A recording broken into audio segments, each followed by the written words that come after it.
ವಿಷಪೂರಿತ sweet box ಹಂಚಿದ ಪ್ರಕರಣಕ್ಕೆ ಸಂಬಂಧಪಟ್ಟಂತೆ ಆರೋಪಿಯನ್ನ ಪೊಲೀಸರು ಕೊನೆಗೂ ಬಂಧಿಸಿದ್ದಾರೆ ಹಾಗೂ ಅದನ್ನ ಮೋಟಿವ್ ಏನಿತ್ತು ಅನ್ನೋದನ್ನ ಕೂಡ ಪೊಲೀಸರು ಪ್ರಾಥಮಿಕ ತನಿಖೆಯಲ್ಲಿ ಕಂಡುಕೊಂಡಿದ್ದಾರೆ.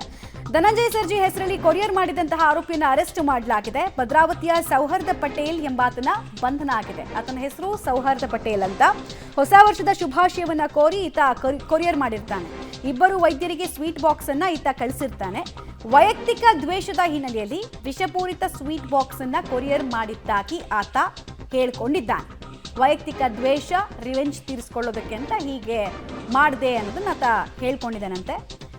MLC ಡಾಕ್ಟರ್ ಧನಂಜಯ ಸರ್ಜಿ ಅವರು ಒಂದು ಕಂಪ್ಲೇಂಟ್ ಅನ್ನ ಕೂಡ ಕೊಟ್ಟಿರ್ತಾರೆ. ಸೊ ಆ ಕಂಪ್ಲೇಂಟ್ ಅನ್ನು ಆಧರಿಸಿ ತನಿಖೆ ಕೈಗೆತ್ತಿಕೊಂಡಂತಹ ಪೊಲೀಸರು ಆರೋಪಿಯನ್ನ ಟ್ರೇಸ್ ಮಾಡುವಲ್ಲಿ ಯಶಸ್ವಿಯಾಗಿದ್ದಾರೆ ಮತ್ತು ಆತನಿಗೆ ವೈಯಕ್ತಿಕ ದ್ವೇಷ ಇತ್ತು ಅನ್ನೋದು ಹೇಳಲಾಗ್ತಾ ಇದೆ. ಸೊ ಒಂದು ಕ್ಲಾರಿಟಿ ಬೇಕು, ಅದು ಆ ದ್ವೇಷ ಇದ್ದಿದ್ದು ಡಾಕ್ಟರ್ ಧನಂಜಯ ಸರ್ಜಿ ಮೇಲ ಅಥವಾ ರಿಸೀವರ್ಸ್ ಯಾರಿದ್ರು ಆ ಇಬ್ಬರು ವೈದ್ಯರು ಅವ್ರ ಮೇಲೆ ಅನ್ನೋದ್ರ ಬಗ್ಗೆ ಒಂದು ಕ್ಲಾರಿಟಿ ಸಿಕ್ಕಿದ್ರೆ ನಂತರದ ಡೆವಲಪ್ಮೆಂಟ್ಗಳು ಈ ಸ್ಟೋರಿಗೆ ಸಂಬಂಧಪಟ್ಟಂತೆ ಗೊತ್ತಾಗ್ತಾ ಹೋಗುತ್ತೆ. ಸೌಹಾರ್ದ ಪಟೇಲ್ ಸದ್ಯಕ್ಕೆ ಅರೆಸ್ಟ್ ಆಗಿರುವಂತಹ ಅಕ್ಯೂಸ್ಡ್ ಅನ್ನೋದು ತಿಳಿದು ಬರ್ತಾ ಇದೆ. ಇನ್ನೊಂದು ಕಡೆ ಫೋಟೋ ತೋರಿಸ್ತಾ ಇದೀವಲ್ಲ, ಈತನ ಹೆಸರೇ ಸೌಹಾರ್ದ ಪಟೇಲ್ ಅಂತ. ನ್ಯೂ ಇಯರ್ಸ್ ಶುಭಾಶಯ ಕೋರೋ ಹೆಸರಲ್ಲಿ, ಅದರಲ್ಲೂ ಡಾಕ್ಟರ್ ಧನಂಜಯ ಸರ್ಜಿ ಹೆಸರಲ್ಲಿ ಸ್ವೀಟ್ಗಳನ್ನು ಈತ ಕೊರಿಯರ್ ಮಾಡಿರ್ತಾನೆ. ಒಬ್ಬರು ತಿಂತಾರೆ, ಅದರಲ್ಲಿ ಆರಂಭಿಕ ಹಂತದಲ್ಲೇ ಕಹಿ ಇರೋದು ಗೊತ್ತಾಗುತ್ತೆ. ಸೊ ಅನುಮಾನ ಬಂದು ಧನಂಜಯ ಸರ್ಜಿ ಅವ್ರ ಗಮನಕ್ಕೆ ತಂದಾಗ ನಾನು ಯಾವುದೇ ಸ್ವೀಟ್ ಬಾಕ್ಸನ್ನು ಕಳಿಸಿಲ್ಲ ಅಂತ ಹೇಳ್ತಾರೆ ಮತ್ತು ಗಾಬರಿಯಾಗಿ ಅವರು ಸ್ಟೇಷನ್ಗೆ ಕೂಡಲೇ ಹೋಗಿ ಕಂಪ್ಲೇಂಟನ್ನು ಕೊಡ್ತಾರೆ. ಫೈನಲಿ ಪ್ರಕರಣದ ತನಿಖೆಯಲ್ಲಿ ಈತನ ಅರೆಸ್ಟ್ ಆಗಿದೆ. ಡೀಟೇಲ್ಸ್ ಕೊಡ್ತಾರೆ ಶಶಿಧರ್, ನೇರ ಸಂಪರ್ಕದಲ್ಲಿ ಜಾಯಿನ್ ಆಗ್ತಾ ಇದ್ದಾರೆ. ಶಶಿಧರ್, ಈಗ ಯಾರ ಬಗ್ಗೆ ಇಲ್ಲಿ ವೈಯಕ್ತಿಕ ದ್ವೇಷ ಇದ್ದಿದ್ದು? ಧನಂಜಯ ಸರ್ಜಿ ಮೇಲೆ ವೈಯಕ್ತಿಕ ದ್ವೇಷನ ಅಥವಾ ರಿಸೀವರ್ಸ್ ಯಾರಿದ್ರು ಇಬ್ಬರು ವೈದ್ಯರು ಅವ್ರ ಬಗ್ಗೆ ವೈಯಕ್ತಿಕ ದ್ವೇಷನ? ವೈಯಕ್ತಿಕ ದ್ವೇಷ ಅಂದ್ರೆ ಯಾವುದು?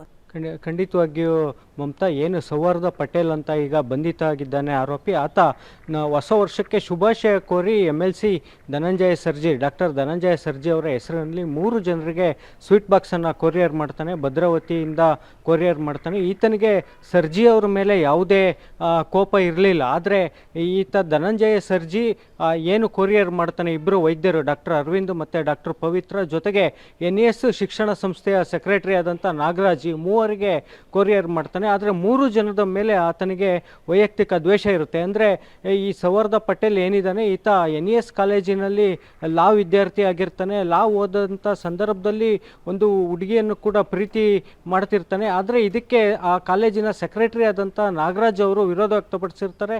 ಆತನ ಪೋಷಕರನ್ನು ಕರೆಸಿ ಬುದ್ಧಿ ಮಾತನ್ನು ಹೇಳಿರ್ತಾರೆ. ಇದರಿಂದಾಗಿ ಅವ್ರ ಮೇಲೆ ದ್ವೇಷವನ್ನು ಬೆಳೆಸ್ಕೊಂಡಿರ್ತಾನೆ. ಜೊತೆಗೆ ಇತ್ತೀಚೆಗೆ ಆತ ಮಾನಸಿಕ ರೋಗಕ್ಕೂ ಕೂಡ ತುತ್ತಾಗಿರ್ತಾನೆ. ಹೀಗಾಗಿ ಆತನ ಪೋಷಕರು ಮಾನಸಿಕ ತಜ್ಞರಾದ ಡಾಕ್ಟರ್ ಅರವಿಂದ್ ಮತ್ತು ಡಾಕ್ಟರ್ ಪವಿತ್ರ ಅವರ ಬಳಿ ಚಿಕಿತ್ಸೆ ಕೊಡಿಸ್ತಿರ್ತಾರೆ. ಅವರು ಆತನಿಗೆ ಸಾಕಷ್ಟು ಚಿಕಿತ್ಸೆಯನ್ನು ಕೂಡ ಕೊಟ್ಟಿದ್ದರು. ಅದರಿಂದನೂ ಕೂಡ ಅವ್ರ ಮೇಲೆ ದ್ವೇಷ ಕಾರ್ತಿದ್ದ. ಅಂದರೆ ಇವರು ನನಗೆ ಸಾಕಷ್ಟು ಮಾತ್ರೆ ತಿನ್ನಿಸ್ತಾರೆ ಅನ್ನೋ ಒಂದು ದ್ವೇಷವನ್ನು ಕಾರ್ತಿದ್ದ. ಹೀಗಾಗಿ ಈ 3 ಜನರ ಜೊತೆ ಧನಂಜಯ ಸರ್ಜಿ ಅವ್ರಿಗೆ ಸ್ನೇಹ ಇತ್ತು ಅನ್ನೋದನ್ನು ತಿಳ್ಕೊಂಡಂಥ ಈ ಸೌಹಾರ್ದ ಪಟೇಲ್ ಧನಂಜಯ ಸರ್ಜಿ ಅವರ ಹೆಸರಿನಲ್ಲಿ ಕೊರಿಯರ್ ಮಾಡ್ತಾನೆ. ಆದರೆ ಇಬ್ಬರು ಡಾಕ್ಟರ್ ಕೂಡ ಸ್ವೀಟ್ ಬಾಕ್ಸನ್ನು ಓಪನ್ ಮಾಡಿರಲಿಲ್ಲ, ಸ್ವೀಟನ್ನು ತಿಂದಿರಲಿಲ್ಲ. ಆದರೆ NES ಕಾಲೇಜಿನ ಸೆಕ್ರೆಟರಿ ಆದಂಥ ನಾಗರಾಜ್ ಅವರು ಸ್ವೀಟ್ ಬಾಕ್ಸನ್ನು ಓಪನ್ ಮಾಡಿ ಸರ್ಜಿ ಅವರು ಸ್ವೀಟ್ ಕಳಿಸಿದ್ದಾರೆ ಅಂತ ಸ್ವೀಟನ್ನು ತಿಂದಂಥ ಸಂದರ್ಭದಲ್ಲಿ ಅದರಲ್ಲಿ ಕೈ ಇರುವಂಥ ಅಂಶ ಪತ್ತೆಯಾಗುತ್ತೆ. ಹೀಗಾಗಿ ತಕ್ಷಣವೇ ಅವರು ಮತ್ತೊಬ್ಬರು MLC ಆದಂಥ DS ಅರುಣ್ ಅವರಿಗೆ ತಿಳಿಸ್ತಾರೆ. ಅಂದರೆ ಸರ್ಜಿ ಅವರು ಹೊಸ ವರ್ಷಕ್ಕೆ ಶುಭಾಶಯ ಕೋರಿ ಸ್ವೀಟನ್ನು ಕಳಿಸಿದ್ರು, ಆದರೆ ಆ ಸ್ವೀಟಲ್ಲಿ ಈ ಥರ ಕೈ ಅಂಶ ಇದೆ ಅನ್ನೋ ಒಂದು ಗಮನಕ್ಕೆ ತರ್ತಾರೆ.